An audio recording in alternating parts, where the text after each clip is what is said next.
Hello student, स्वागत है हमारे इस नए वीडियो में। तो दोस्तों, जिन जिन बच्चों को 1 मार्च को गणित का पेपर है तो उनके लिए ये वीडियो काफी महत्वपूर्ण होने वाला है, क्योंकि गाइज मैं आप लोगों को इस वीडियो में बताने वाला हूं कि 2 नंबर वाले प्रश्न बोर्ड एग्जाम में जो आते हैं वो प्रश्न यहीं से आएंगे। अगर आप लोग इसको तैयार करके जाते हो तो आप लोग बोर्ड एग्जाम में जो 2 नंबर के प्रश्न आते हैं वो आप लोग यहाँ से क्लियर हो जाएगा। तो देखिए, मैं पूरे प्रश्नों को लिख चुका हूं इस पन्ने पर। अभी मैं आप लोगों को पूरा को सॉल्व करके बताऊंगा। अगर आप लोग इस वीडियो को अंत तक देखते हो तो आप लोगों को 2 नंबर में जितना भी प्रश्न आएंगे ना वो यहाँ से क्लियर हो जाएंगे। और ठीक है, और ये प्रश्न मोस्ट इंपोर्टेंट प्रश्न बोर्ड एग्जाम की दृष्टि से ये मोस्ट इंपोर्टेंट है। तो इस वाले प्रश्न को आप लोग को जरूर हल करके जाना होगा।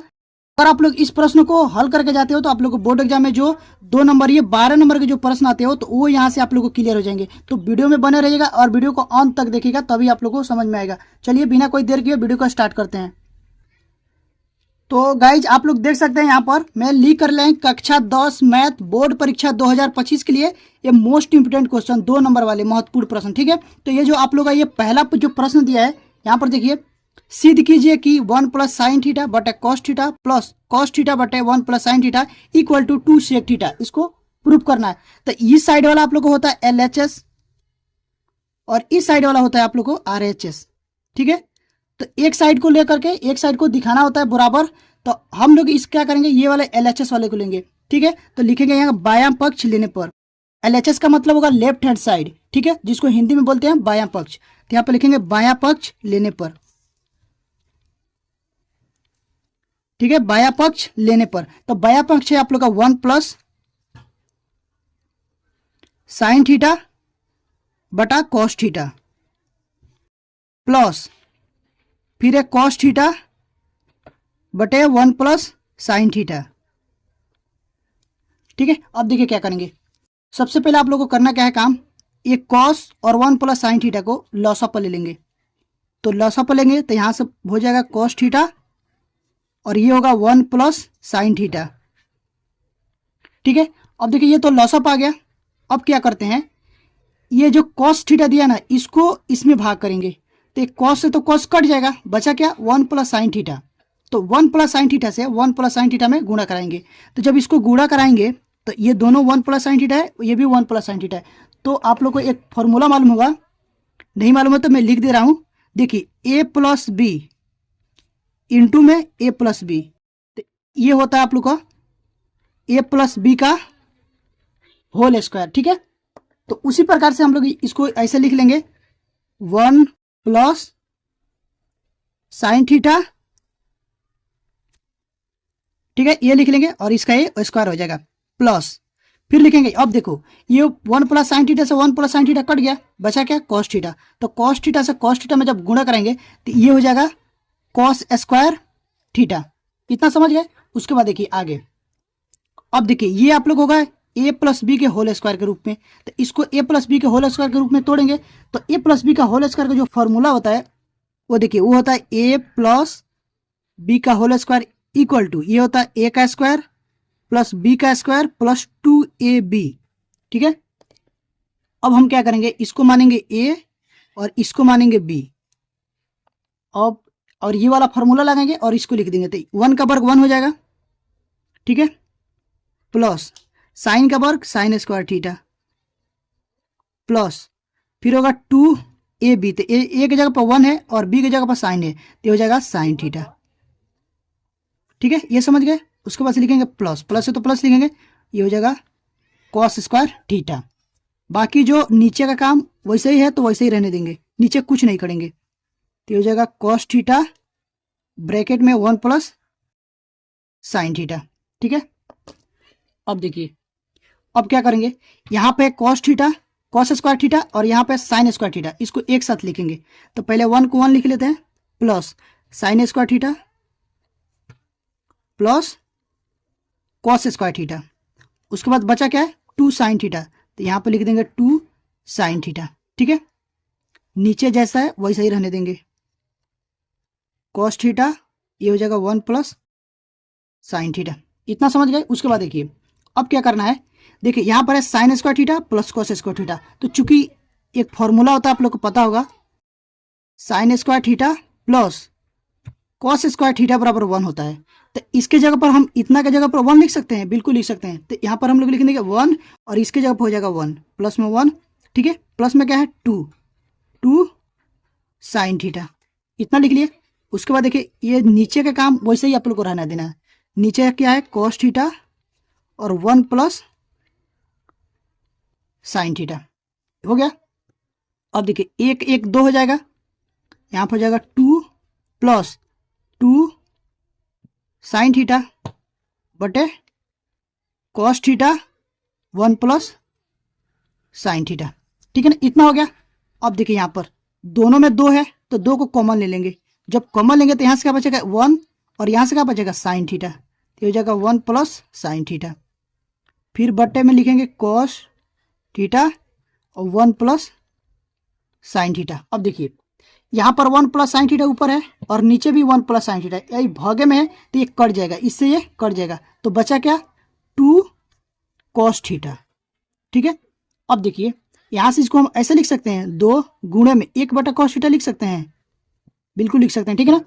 अब देखिए उसके बाद से एक और फॉर्मूला होता है त्रिकोणमिति में, आप लोगों को पता होगा कि सेक थीटा बराबर 1 बाई कॉस थीटा ये होता है। तो 1 बाई कॉस थीटा के बदले हम लोग सेक थीटा लिख सकते हैं, इसके स्थान पर ये लिख सकते हैं, बिल्कुल लिख सकते हैं, ठीक है। तो यहाँ पर लिखेंगे ये तो 2 है तो 2 रहने दो, 1 बाई कॉस की जगह पर लिख सकते हैं सेक थीटा, ठीक है। और यही हम लोग को सिद्ध करना था। यहाँ पर देखिए यहाँ पर राइट साइड में क्या दिया है 2 सेक थीटा RHS, तो यही हम लोग को सिद्ध करना, ठीक है। इसको हल करके RHS लिया दिए बराबर, ये हो गया आप लोग का RHS, ठीक है। और यहाँ पर लिख देंगे हैंस प्रूफ, क्या लिखेंगे हैंस प्रूफ, ठीक है। तो ये वाला प्रश्न आप लोगों को देखिए हल हो गया। अगर आप लोग चाहते हैं इसका स्क्रीनशॉट करना तो वीडियो को रोक करके स्क्रीनशॉट कर सकते हैं, ठीक है। अब चलेंगे हम लोग अगले वाले प्रश्न पर। देखिए ये है 2 नंबर प्रश्न। ये क्या दिया है, यदि cot 2a बराबर tan a माइनस 22 डिग्री जहां 2a न्यून कोण है तो a का मान ज्ञात कीजिए। देखो 2a न्यून कोण बोल दिया ना, मतलब ये जो थीटा है, जैसा कि यहाँ पर जो ये थीटा दिया है ना, ये थीटा का स्थान का है। तो देखिएगा यहाँ पर लिखेंगे हल और जो दिया उसको लिख लेंगे। दिया क्या है, दिया है cot 2a बराबर tan a माइनस 22 डिग्री, ठीक है। अब देखिए एक फॉर्मूला आप लोग को पता होगा, यहाँ पर साइड में लिख दे रहा हूं मैं, ये होता है tan 90 माइनस थीटा बराबर cot थीटा, ठीक है ना। तो cot थीटा होता है और एक होता है cot 90 माइनस थीटा बराबर tan थीटा होता है। अब क्या करेंगे यहाँ पर इसके जगह पर हम इतना लिख सकते हैं, ये तो थीटा का मान ले, ये न्यून कोण है तो यहां से लिख सकते हैं हम लोग tan 90 माइनस 2a, ठीक है।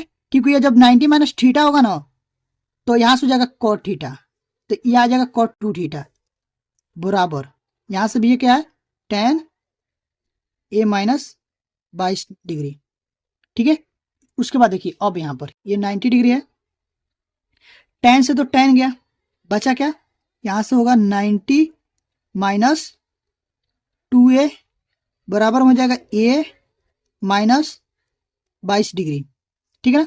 अब देखिए ये 2a को उधर ले जाएंगे और 22 को इधर लाएंगे तो ये हो जाएगा 90 प्लस, क्योंकि इधर 22 माइनस में इधर क्या हो जाएगा प्लस में हो जाएगा बराबर, ये देखिए ये इधर a है और ये माइनस में 2a है तो इधर आके क्या हो जाएगा प्लस में 2a हो जाएगा, ठीक है। तो ये हो जाएगा 90 और 22 112 डिग्री इक्वल टू ये हो जाएगा 2 1 3 तो 3a हो जाएगा। तो यहां से a बराबर हो जाएगा 112/3, इसको आप काटेंगे, देखो ये हो जाएगा 3 3 9, काटेंगे 3 3 9, बचा क्या, ठीक है। और इसको चाहते हो तो ऐसे ही लिख देंगे, देखो इसको हटाओ, यहाँ पर लिख देंगे a बराबर 112/3, ठीक है। ये ए का मान हो गया और यहाँ पर आंसर लिख देंगे। ठीक है ना। तो उम्मीद करता हूँ कि ये प्रश्न आप लोग जरूर समझ में आएंगे। तो अब हम लोग चलेंगे अगले वाले प्रश्न पर। देखिए यहाँ पर दिया तीसरा नंबर प्रश्न। देखिए ये क्या बोला है, यदि कॉट ए बराबर बी बाई ए तो दिखाइए कि बी सेक ए बटा ए कोसेक ए बराबर 1। यानी कि कहने का मतलब इतना दे दिया है और इतना सिद्ध करना है। पहले लिखेंगे हल, देखिए दिया है वो लिख लेंगे, दे दिया है कॉट ए बराबर बी बाई ए। ठीक है, इसको ऐसे ही रहने देखें, जब भी जरूरत पड़ेगा एक कॉट ए का मान वहां पर हम लोग भर देंगे। अभी हम लोग लेंगे ये एल एच एस, यहाँ पर लिखेंगे एल एच एस यानी कि लेफ्ट हैंड साइड लेने पर। तो ये हो जाएगा बी सेक ए बटा ए कोसेक ए। देखिए इसको क्या करेंगे, ये बी बाई ए हो जाएगा अलग, बी बाई ए गुण है, ये क्या हो जाएगा सेक ए बटा कोसेक ए। अब इसमें देखो क्या करेंगे, सेक ए का मान होता है 1 बटा कॉस ए, अभी मैं आप लोगों को बताया कॉस ए बटा, और कोसेक ए का मान होता है 1 बटा साइन ए, 1 बटा साइन ए, ये हो गया। और यहाँ पर क्या है बी बाई ए है तो बी बाई ए लिख लेंगे। ठीक है, अब देखिए बी बाई ए को ऐसा ही रहने देंगे। ठीक है, अब देखिए क्या करेंगे, ये हो जाएगा आप लोग को 1 बटा कॉस ए, और ये गुणे में इस भागे में, ये भागे में है, जब गुणे में जाएगा तो चेंज हो जाएगा, ये ऊपर चला जाएगा ये नीचे चलेगा, तो गुणा जब गुणे में चेंज करेंगे तो ये हो जाएगा साइन, साइन ए, फिर बटा में क्या हो जाएगा 1। अब इसको गुणा कर लेते हैं तो ये हो जाएगा बी साइन ए बटा ए कॉस ए। अब देखिए चूंकि मैं यहाँ पर लिख दे रहा हूं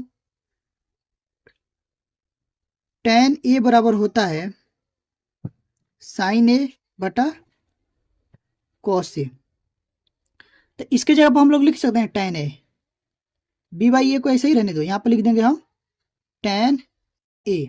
ठीक है, अब देखिए tan ए बराबर होता है, एक फॉर्मूला और होता है tan ए बराबर 1 बटा कॉट ए, 1 बटा कॉट ए, तो यहाँ पर लिख सकते हैं बी बाई ए और गुणा में 1 बटा कॉट ए।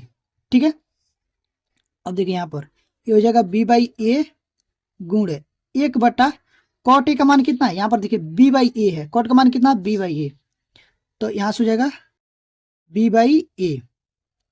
अब देखिए अब क्या करेंगे, ये तो बी बाई ए को ऐसे ही रहने देंगे, ये गुणा में तो गुणा में रहने देंगे, ये देखिए यहाँ पर 1 है, कुछ नहीं तो 1 लिखेंगे, फिर इसको ये भागे में इसको गुणे में चेंज करेंगे, तो ये वाला ऊपर चला जाएगा, बी वाला नीचे आ जाएगा, समझ गए।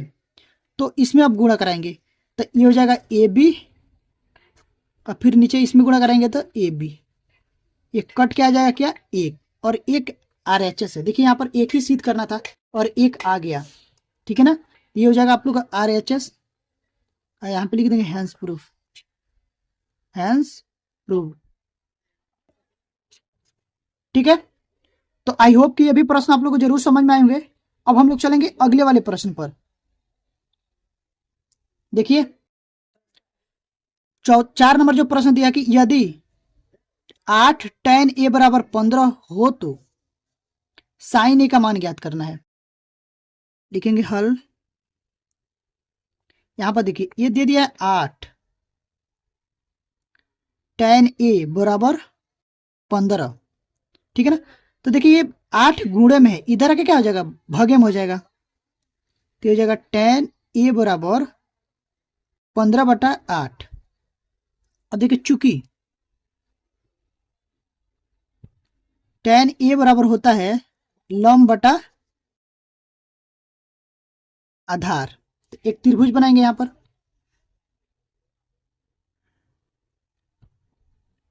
ठीक है, जिसका नाम देते हैं ए बी और ए सी, मान लीजिए ये कोण थीटा है तो ये कोण मान लेते हैं ए है। ठीक है ना, तो ये आप लोग क्या आ जाएगा लंब, ये होगा आधार, तो लंब दे दिया है 15 और आधार दे दिया है 8।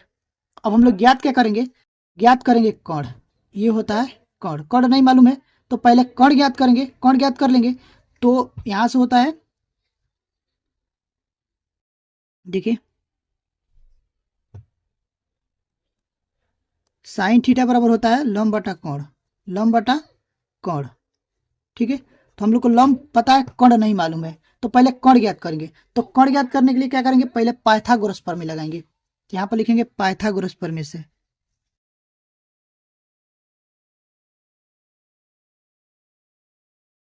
पाइथागोरस प्रमेय से। तो पाइथागोरस प्रमेय क्या बोलता है, कोण का वर्ग बराबर होता है लंब का वर्ग प्लस आधार का वर्ग। तो यहां से देखिए लंब क्या है 15, तो हो जाएगा 15 का वर्ग प्लस आधार क्या है 8, 8 का वर्ग।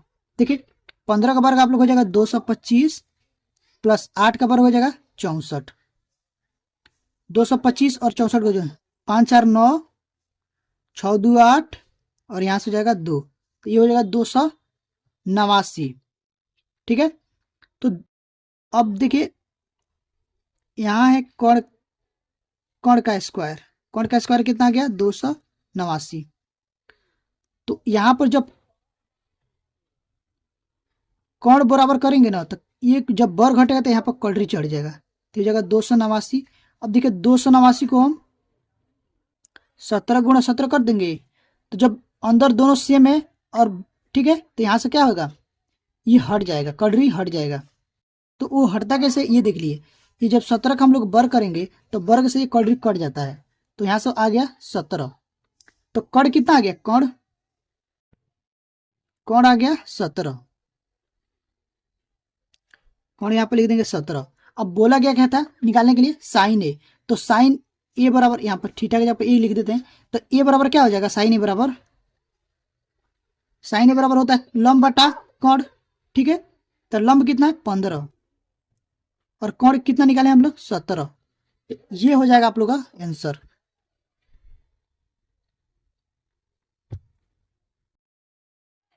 ठीक है, आई होप कि गाइस ये प्रश्न आप लोग को जरूर समझ में आए होंगे। अब हम लोग चलेंगे अगले वाले प्रश्न पर। तो देखिए यहाँ पर अगला जो प्रश्न है वो दिया कि गुणनखंड विधि से निम्न द्विघात समीकरण के मूल ज्ञात कीजिए। अब देखिए मूल ज्ञात करना है गुणनखंड विधि से, तो लिखिए यहाँ पर हल, जो दिया उसको लिख लेंगे। अब देखिए दिया है, क्या दे दिया है, द्विघात समीकरण दे दिया है।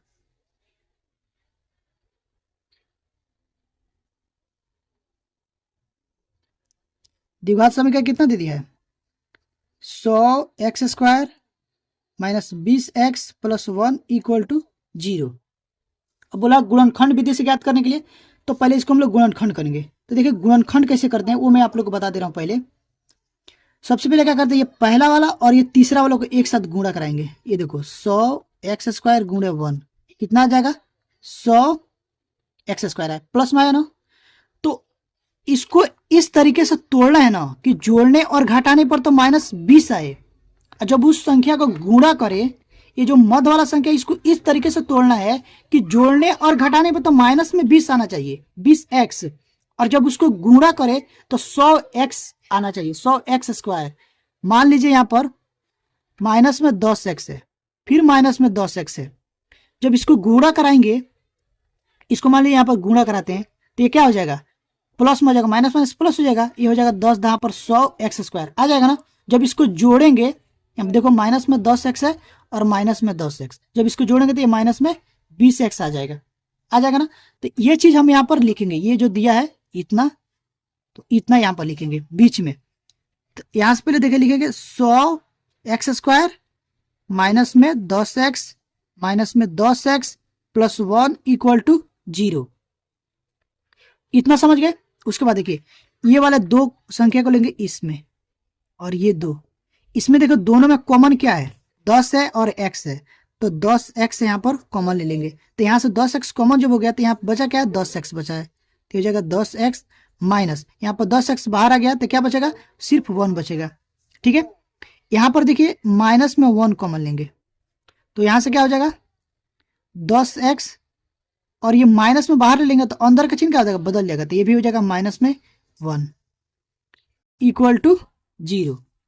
अब देखिए ये दोनों सेम है, ये और ये, तो इसको एक बार लिखते हैं तो हो जाएगा 10x माइनस 1, और एक बार इसको और इसको एक साथ लिखते हैं, ये हो जाएगा 10x माइनस 1 इक्वल टू 0।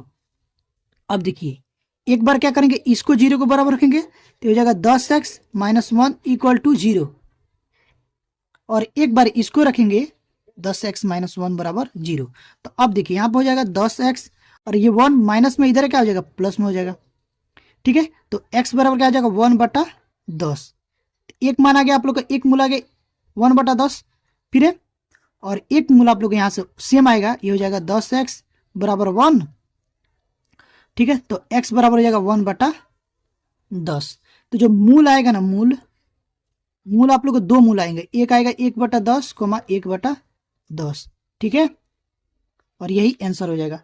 तो आई होप कि ये प्रश्न आप लोग को जरूर समझ में आए होंगे। अब हम लोग चलेंगे नेक्स्ट प्रश्न पर। अब देखिए यहाँ पर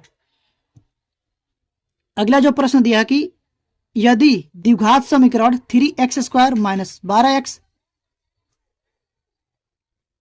प्लस 2 बराबर 0 के मूल बराबर हो तो m का मान ज्ञात कीजिए। अब देखिए प्रश्न में एक तो द्विघात समीकरण दे दिया है और बोला कि मूल बराबर हो, तो मूल बराबर कब होता है, जब विविधकर यानी कि d का मान 0 होता है।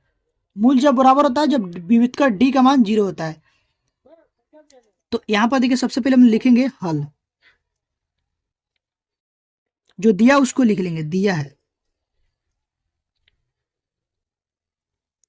दे दिया 3x² minus 12x minus 2m बराबर 0। तो यहां से देखो, यहां से जब a का मान निकालेंगे तो a बराबर आप लोग x² का गुणा, तो x² का गुणा कितना है 3। फिर b का मान निकालेंगे तो b क्या होता है x का गुणांक, तो x का गुणांक है माइनस में 12, तो हो जाएगा माइनस में 12। फिर क्या है ये है आप लोग को प्लस में है। ठीक है, 2m, और ये c निकालेंगे तो c क्या अचर पद, अचर पद क्या है 2m। इतना हो गया। अब देखिए उसके बाद प्रश्न में बोला है कि मूल, चूंकि मूल बराबर है, क्योंकि लिखेंगे मूल बराबर है, इसलिए जो विविधकर d का मान होगा, विविधकर d बराबर आप लोग हो जाएगा 0। विविधकर d का मान आ गया 0। अब यहां से क्या हो जाएगा, देखो d बराबर 0 रखेंगे तो d का जो फॉर्मूला था विविधकर का वो होता है b² minus 4ac equal to 0 हो जाएगा।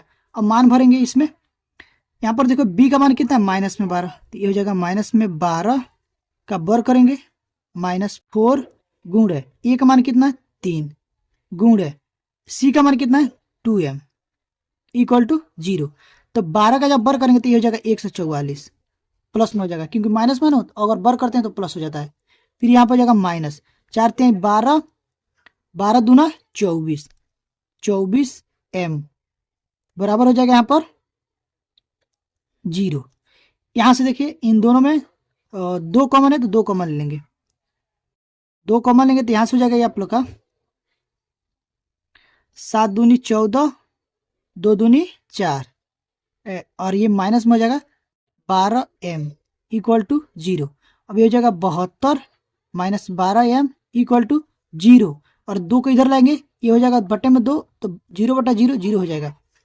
तो ये हो जाएगा 72 माइनस 12 बराबर 0, 12m है। ठीक है ना, तो अब 12m को उधर ले जाएंगे, ये हो जाएगा 72 इक्वल टू 12m।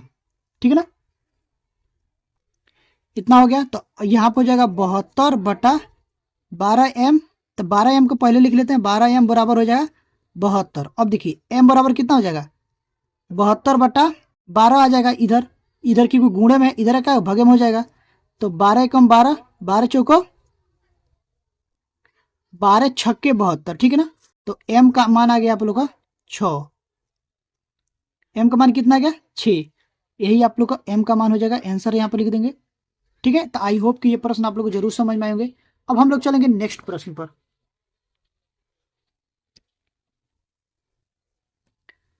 तो देखिए गाइस यहाँ पर 7 नंबर जो प्रश्न है वो दिया कि प्रतिस्थापन विधि द्वारा हल कीजिए। पहला जो समीकरण दे दिया एक्स माइनस वाई बराबर 2, और जो दूसरा समीकरण दिया है 4x प्लस 7y बराबर 30। तो यहां पर लिखेंगे हल।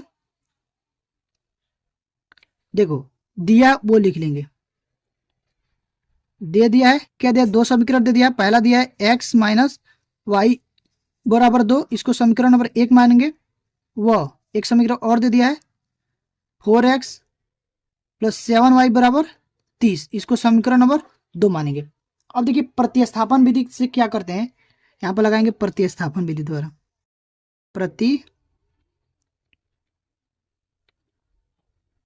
प्रतिस्थापन विधि द्वारा।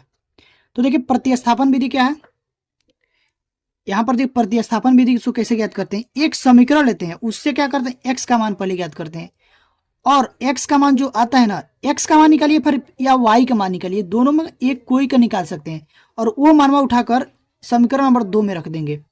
ठीक है ना। तो देखिए यहां पर लिखेंगे समीकरण 1 से, समीकरण 1 से हम एक्स का मान निकालेंगे समीकरण 1 से। तो समीकरण 1 है एक्स माइनस वाई बराबर 2, तो एक्स बराबर क्या हो जाएगा 2, और ये माइनस में वाई है, इधर क्या हो जाएगा प्लस में वाई हो जाएगा। ठीक है, इसको समीकरण नंबर 3 मान लेते हैं। अब क्या लिखेंगे एक्स का मान उठा के क्या करेंगे समीकरण 2 में रख देंगे। तो एक्स का मान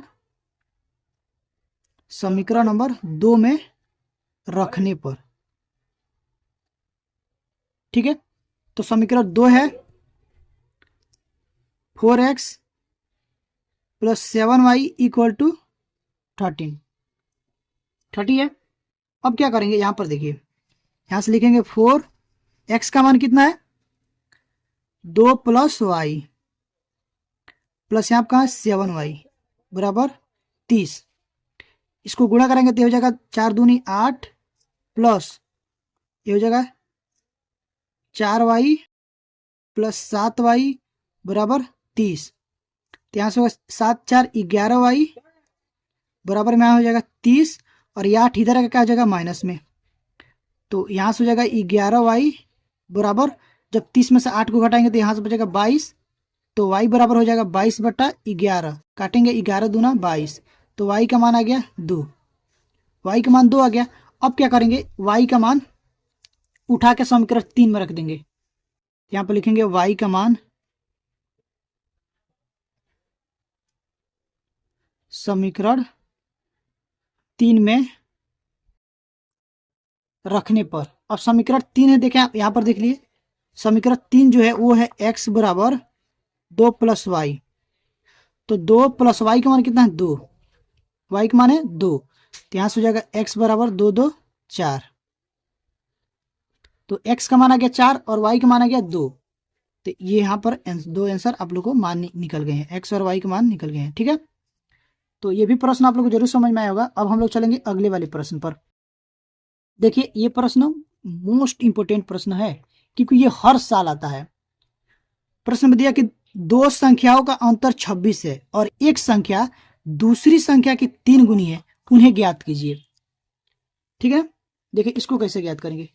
सबसे पहले हम लोग यहाँ पर लिखेंगे हल, पहले प्रश्न को अच्छा सा पढ़ेंगे। तो बोला कि दो संख्याओं का अंतर 26 है, यानी कि दो संख्या है, ठीक है ना, तो एक संख्या दूसरी संख्या का 3 गुना है। तो हम यहाँ पर मान लेते हैं, माना पहला जो संख्या है x तथा दूसरी संख्या क्या हो जाएगा y है। ठीक है, तो अब प्रश्न में बोला हुआ है, देखो प्रथम शर्त में क्या बोला है,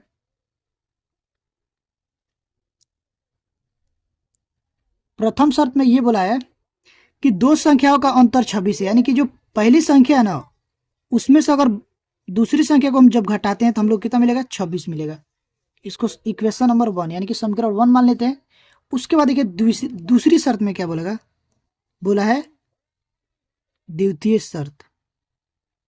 तो दूसरी शर्त में ये बोला है कि एक संख्या, ये y का x का संख्या, ये जो दूसरी संख्या y, तो दूसरी संख्या की 3 गुनी है, ये 3 गुना है, ये x जो है ना ये 3 गुना है इसका, तो इसमें 3 से गुणा करेंगे तभी तो ये बराबर होगा। तो ये हो जाएगा x बराबर 3y। इसको समीकरण नंबर 2 मान लेते हैं।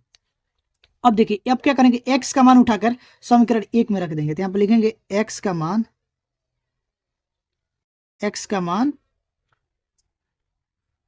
समीकरण 1 में रखने पर, ठीक है। अब देखिए समीकरण 1 क्या है, तो यहां से देखिए समीकरण 1 है x बराबर -y बराबर 26, x माइनस वाई बराबर 26, ठीक है। तो x का मान कितना है 3y माइनस में y बराबर 26।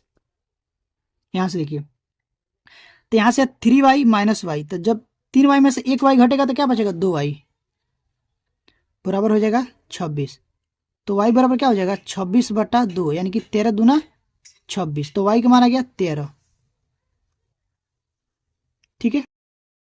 y का मान 13 आ गया। अब क्या करेंगे, y का मान समीकरण 2 में रखेंगे। y का मान समीकरण 2 में रखने पर,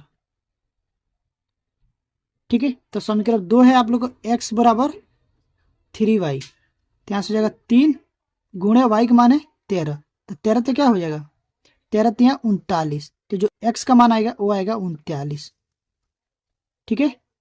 अब देखिए x का मान आ गया 39, पहला जो संख्या आप लोग कितना है 39 है, और जो दूसरा संख्या वो क्या 13 है। तो आई होप कि ये भी प्रश्न आप लोग को जरूर समझ में आएंगे। अब हम लोग चलेंगे अगले वाले प्रश्न पर। अब देखिए गाइज ये आप लोग का अगला प्रश्न है। यहां से देखिए प्रश्न में बोला कि 9 नंबर प्रश्न बोला कि समांतर श्रेणी 3, 8, 13, 18 ... का कौन सा पद 78 है। ये बोला कौन सा पद 78, यानी कि n का मान ज्ञात करना है। तो इसमें देखो सबसे पहले हम लोग लिखेंगे हल, और जो दिया उसको लिख लेंगे। सबसे पहले दिया है, देखो प्रथम पद ये बराबर दे दिया है 3, ठीक है। अब सार्वंतर ज्ञात करेंगे। सार्वंतर d बराबर आप लोग होता है द्वितीय पद माइनस प्रथम पद, द्वितीय पद माइनस होता है प्रथम पद। तो देखिए इसमें दूसरी पद क्या है 8, माइनस में क्या हो जाएगा 3, तो हो जाएगा 5। जो डी का मान कितना आ गया 5। अब क्या दिया है, उसके बाद दे दिया है आप लोग को an दे दिया है, an बराबर दे दिया है 78, और हम लोग को ज्ञात क्या करना है n का मान ज्ञात करना है, ठीक है। तो देखो यहाँ पर फॉर्मूला होता है, चूंकि an बराबर होता है a plus n-1 into D, ठीक है। तो an का मान कितना है 78, यहाँ से लिखेंगे 78 इक्वल टू a का मान है 3 प्लस n हम लोग को निकालना है n-1 लिखते हैं, और d का मान है 5। ये हो जाएगा 78 बराबर 3 प्लस इसमें गुणा करा देंगे, ये हो जाएगा 5n माइनस में 5, ठीक है। अब ये देखो 5 में से जब 3 घटेगा तो क्या बचेगा 2, यहाँ से हो जाएगा 78 बराबर 5n माइनस में 2, -2 को इधर लाएंगे तो हो जाएगा 78, माइनस में से इधर आएगा तो क्या हो जाएगा प्लस में हो जाएगा 2, ये हो जाएगा 5n। तो देखिए 5n बराबर क्या 78 2 कितना हो जाएगा 80, ठीक है। तो यहाँ से हो जाएगा n बराबर 80/5, 16 × 5 = 80, ठीक है। तो ये 16 बार में कट जाएगा, तो n का जो मान आएगा वो आएगा 16, ठीक है। तो प्रश्न बोला कौन सा पद 78 होगा, तो लिखेंगे यहाँ पर 16वां पद, अतः लिखेंगे अतः 16वां पद 78 होगा, ठीक है, और ये आ गया आंसर। तो आई होप कि ये भी प्रश्न आप लोग को जरूर समझ में आएंगे। अब हम लोग चलेंगे अगले वाले प्रश्न पर। ठीक है, देखिए अगला जो प्रश्न है वो क्या बोला है, 6 सेमी त्रिज्या वाले एक वृत्त के एक त्रिज्य खंड का क्षेत्रफल ज्ञात कीजिए जिसका कोण 60 डिग्री है। देखिए इसमें क्या क्या दे दिया है, देखो वृत्त का त्रिज्या दे दिया है, वृत्त के त्रिज्या दे दिया है, आर बराबर आप लोग दे दिया 6 सेंटीमीटर। ठीक है, और क्या दे दिया है, थीटा कोण दे दिया है, कोण यानी कि थीटा बराबर दे दिया है 60 डिग्री। और ज्ञात क्या करना है, त्रिज्य खंड का क्षेत्रफल,